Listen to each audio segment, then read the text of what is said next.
Welcome to my channel বন্ধুরা। আজকে একটা নয়া এপিসোড নিয়ে আপনাদের কাছে হাজির হয়েছি, to a new blog, to a brand new blog. আমরা আজকে যাচ্ছি উমানন্দ টেম্পল, গুয়াহাটিতে। এটি দর্শন করতে যেতে হয় লঞ্চে চড়ে। জলের মধ্যে এটি একটা আইল্যান্ডে অবস্থিত। তো আমরা বেরিয়ে পড়েছি আজকে মহাদেবের দর্শন করতে উমানন্দতে। তো আমরা দেখতে পাচ্ছি আমরা এখানে লঞ্চের টিকিট বুকিং কাউন্টার আছে, এসবি ডলফিন। তো এটি ছাড়বে, তো আমাদের টিকিট হয়ে গেছে, আমরা যাব এবার লঞ্চে উঠব। দেখতে পাচ্ছেন বাঁশের সুন্দর সাঁকো করা আছে। লঞ্চে ওঠারে আমাদের টিকিট পার হেড 100 টাকা করে টিকিট লেগেছে। এখানে বিভিন্ন টিকিট আছে, পার হেড 100 টাকার আছে, 200 টাকার আছে, এবং সরকারি বোট হলে আপনার 40 টাকার টিকিটও আছে। বাট আমি সরকারি বোটটা তখন দেখতে পাইনি আমাদের সময়, তো এটা প্রাইভেট বোট। এখানে আপার ডেকে বসে যাওয়ার টিকিট হচ্ছে পার হেড 100 টাকা, বাচ্চাদের জন্য ফ্রি, কোনো টিকিট লাগবে না। তাই আমার মেয়েরও টিকিট লাগেনি। আমরা এই বাঁশের সাঁকো যেটা করা আছে সেটার ওপর দিয়ে আমরা চলে যাচ্ছি, বোটে উঠব। খুব সুন্দর ব্যবস্থা, ওটার কোনো রকম ঝামেলা নেই, নির্ঝঞ্ঝাটে এটা দিয়ে আমরা বোটে উঠে পড়ব। আমরা বোটে উঠে পড়েছি, এই হচ্ছে বোটের লোয়ার ডেক। দেখতে পাচ্ছেন সোফা পাতা আছে, খুব সুন্দর বন্দোবস্ত, যদিও বেশিরভাগ মানুষই ওপরে চলে যাবেন কারণ আপার ডেক থেকে ভিউটা খুব সুন্দর। সিঁড়ি দিয়ে আমরা আপার ডেকে উঠে যাচ্ছি। তো ওই দেখতে পাচ্ছেন অন্য বোটও দাঁড়িয়ে আছে, খুব সুন্দর দৃশ্য ব্রহ্মপুত্র নদের এখানে।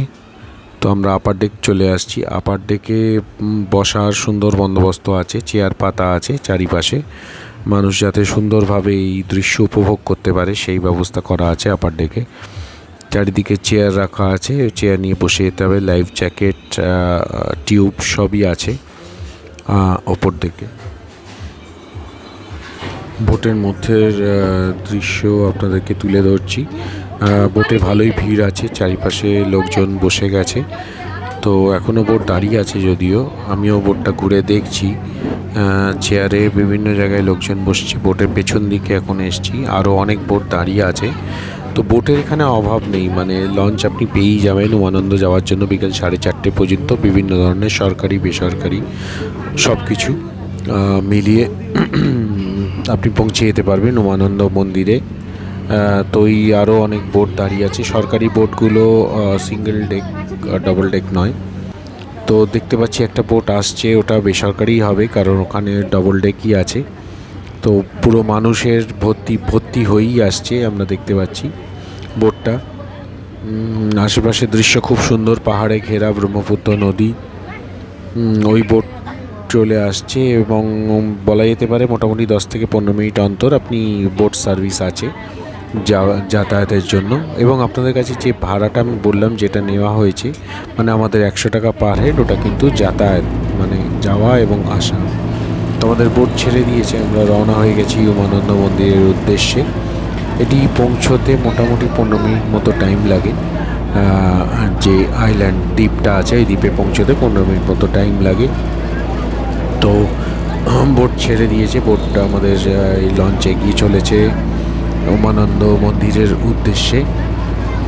দূরে দেখতে পাচ্ছি আমরা উমানন্দ মন্দিরের যে দ্বীপটা, সেটা আমরা দূরে দেখতে পাচ্ছি সামনে।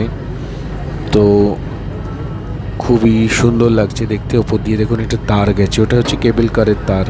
বেসিক্যালি এখানে রোপওয়ে আছে, ব্রহ্মপুত্রর এপার থেকে ওপারে যায়, উমানন্দ মন্দিরের ওপর দিয়ে যায়। তো দেখতে পেলে আমি দেখাচ্ছি সেই রোপওয়ের দৃশ্য আপনাদেরকে। তো এখন আমরা দেখতে পাচ্ছি দ্বীপটা, দেখতে পাচ্ছি আমরা ক্রমশ এগিয়ে আসছি, আরও কাছে চলে এসেছি আমরা দ্বীপটার। ওই দেখুন জুম করে আমি দেখাচ্ছি উমানন্দ মন্দিরের যে দ্বীপটা যেখানে অবস্থিত উমানন্দ মন্দির। ওই দেখুন আপনাদের বলছিলাম রোপওয়ে, কেবল কার, ওই দেখুন কেবল কার একটা যাচ্ছে, ওই দিক থেকেও একটা আসছে কেবল কার, আমরা দেখতে পাচ্ছি। খুবই সুন্দর এই দৃশ্য। রোপওয়ে থেকেও খুবই সুন্দর লাগবে, যদিও সময়ের অভাবে আমাদের চড়া হয়নি, তবে আপনারা অবশ্যই চড়বেন রোপওয়েতে। দেখতে খুবই ভালো লাগবে ওখান থেকে দৃশ্যটা। তো আমরা দেখতে পাচ্ছি কেবল কার যাচ্ছে আসছে, মন্দিরের ওপর দিয়েই যাওয়া আসা করছে উমানন্দ মন্দিরে। তো আমরা প্রায় এসে গেছি মন্দিরের কাছাকাছি, এবার আমরা নামবো। তো নামার প্রস্তুতি নিচ্ছি, কিন্তু একটি সরকারি লঞ্চ দাঁড়িয়ে আছে, সেটি লোক নামাচ্ছে, তাই জন্য আমাদের লঞ্চটা ওয়েট করছে। ওটা হয়ে গেলে তারপর আমাদের লঞ্চটা ওখানে লাগবে। আমরা নামার প্রস্তুতি নিচ্ছি।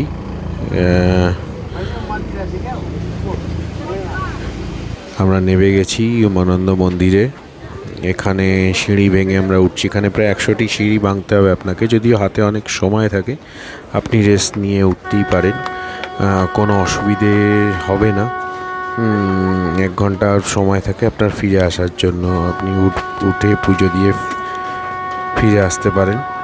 তো ওপর থেকে দৃশ্যটা খুব সুন্দর, ব্রহ্মপুত্র নদের যে নয়নাভিরাম যে দৃশ্য আপনারা দেখতে পাবেন পাহাড়ের উপর থেকে, খুবই সুন্দর লাগবে। আমরা সিঁড়ি ভেঙে উঠছি। শ্রী শ্রী উমানন্দ দেবালয় দেখুন লেখা আছে এখানে। তো পরিষ্কার সুন্দর সিঁড়ি, মাঝে জুতো রাখার বন্দোবস্ত আছে, আমরা সেখানে জুতো রেখে পরে উঠছি। পুজোর ডালি সংগ্রহ করে নিয়েছি পুজো দেবো বলে, যদিও মন্দির চত্বরে ভালোই ভিড় আছে, জানি না কতটা কি সময় পাবো না পাবো, তাও চেষ্টা করি, ভগবানের কাছে এসেছি যখন পুজো দেওয়ার তো একটা চেষ্টা করতেই হবে। তো আমরা মন্দিরের ওপরে উঠে আসছি, প্রায় এসে গেছি। ওই তোরণটা দেখতে পাচ্ছেন, ওটা হচ্ছে মেন মন্দিরের এন্ট্রেন্স। তো আমরা এই তোরণ দিয়ে ঢুকবো, ঢুকে তারপর মন্দির দর্শন করব উমানন্দ বাবা উমানন্দকে। তো আমরা এসে প্রায় পৌঁছে গেছি। এবার উপরে এসছি। এটা একটা মন্দির দেখতে পাচ্ছেন।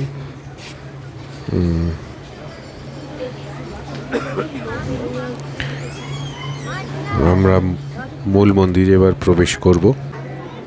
মূল মন্দির আমরা প্রবেশ করেছি। এখানে একটা মহালক্ষ্মী মন্দির দেখতে পাচ্ছি, গণেশের মন্দির, এটা হচ্ছে মূল মন্দির। চারিপাশে আরও অনেক মন্দির আছে, গণেশের মন্দির আছে, মহালক্ষ্মী, মহাকাল মন্দির আছে, এটা মহাকাল মন্দির আমরা সোজা দেখতে পাচ্ছি। ওটা বজরংবলীর মন্দির। এইটা হচ্ছে মূল মন্দির, উমানন্দর মন্দির, খুব সুন্দর দেখতে। ভিড় আছে ভালোই মন্দিরে পুজো দেওয়ার জন্য। তো সব মন্দিরের সামনেই কম বেশি একটু আধা ভিড় আছে। অপরূপ শোভা আমরা ব্রহ্মপুত্র নদীর দেখতে পাচ্ছি। পাহাড়ের ওপর থেকে সুন্দর শোভা দেখা যাচ্ছে, চারিপাশে গাছগাছালির মধ্যে দিয়ে ব্রহ্মপুত্র নদকে অতীব সুন্দর দেখতে লাগছে। মন্দির চত্বরে ভিড় আছে, ভালোই ভিড় আছে, লাইনও ভালোই আছে উমানন্দের কাছে পুজো দেওয়ার। আশপাশে যে মন্দির সমষ্টি আছে তার সামনেও কম বেশি ভিড় আছে। আপনারা দেখতে পাচ্ছেন, আমি ভিড়টাকে দেখাচ্ছি যে কতটা ভিড় আছে। গঠিত আছে কামাখ্যা মন্দিরে পুজো দিলে এখানেও পুজো দিতে হয়, এই জন্যেই মানুষ ওখানে কামাখ্যায় পুজো দিয়ে আসে উমানন্দের কাছে পুজো দিতে। তো এই লাইনটা মন্দিরের পাশ দিয়ে চলে গেছে একেবারে পেছন দিকে। তো লাইনটা অনেকটাই বড়, মোটামুটি সময় লাগবে মনে হচ্ছে পুজো দিতে। তো মানুষ নিষ্ঠা ভরে অপেক্ষা করছে তাদের সময় আসার জন্য। যথেষ্টই গরম আছে, তবুও এই গরমের মধ্যেও মানুষ দাঁড়িয়ে আছে, অপেক্ষা করছে তাদের সুযোগ আসার জন্য। লাইনটাকে দেখাচ্ছি, লাইনটা মন্দিরের পেছন পর্যন্ত এসেও আবার ঘুরে গেছে, মানে অনেকটাই বড় লাইন হয়ে গেছে পুজো দেওয়ার জন্য। তো এখানে মন্দির চত্বরে পরিবেশ খুবই ভালো, যেহেতু চারিদিকে জল দিয়ে ঘেরা, ওই জন্যে পরিবেশ খুবই ভালো। আমরা দেখতে পাচ্ছি ওপর দিয়ে রোপওয়ে যাচ্ছে, আপনাদেরকে রোপওয়ের কথা বলেছিলাম। তো রোপওয়েটা দেখতে পাচ্ছি এখন আমরা মন্দিরের ওপর দিয়ে পাস করছে। দুটো কার দেখতে পাচ্ছি, একটা যাচ্ছে একটা আসছে। তো আপনারা অবশ্যই রোপওয়েটায় চড়ার চেষ্টা করবেন, এর থেকে ভিউটা খুব ভালো দেখা যায় মন্দিরের। তো আমরা রোপওয়েটা দেখছি, খুব সুন্দর লাগছে, চারিদিকের পরিবেশ অতি মনোরম। এই মুহূর্তে আমরা মন্দির দেখা শেষ করে আবার জেটিতে চলে এসেছি। ওই দেখতে পাচ্ছেন আপনাদের সরকারি লঞ্চের কথা বলেছিলাম, ওটা হচ্ছে সিঙ্গেল ডেক, ডবল ডেক নেই। তো মানুষরা ওখানেই দাঁড়িয়ে চলে আসতে পারেন। তো আমাদের লঞ্চ এখনও আসেনি, কিছুক্ষণের মধ্যেই চলে আসবে। আমরা আগে থেকে একটু চলে এসেছি। তো আমরা জেটিতে চলে এসে দেখতে পাচ্ছি সরকারি লঞ্চে ওয়েট করছে। আমাদের লঞ্চ এসে গেলেই আমরা উঠে পড়ব। যদিও আমরা উঠে পড়েছি লঞ্চে, আমরা বখরের পথে রওনা হয়ে গেছি। উমানন্দকে প্রণাম জানিয়ে আমরা ফিরে যাচ্ছি আমাদের আবার মূল ভূখণ্ডের দিকে। তো আপনারা আমার চ্যানেল দেখতে থাকবেন, লাইক শেয়ার সাবস্ক্রাইব করবেন, তাহলে আরও অনেক নতুন নতুন ভিডিও আপনাদের সামনে নিয়ে আসতে পারবো। সবাই ভালো থাকবেন, সুস্থ থাকবেন, ধন্যবাদ।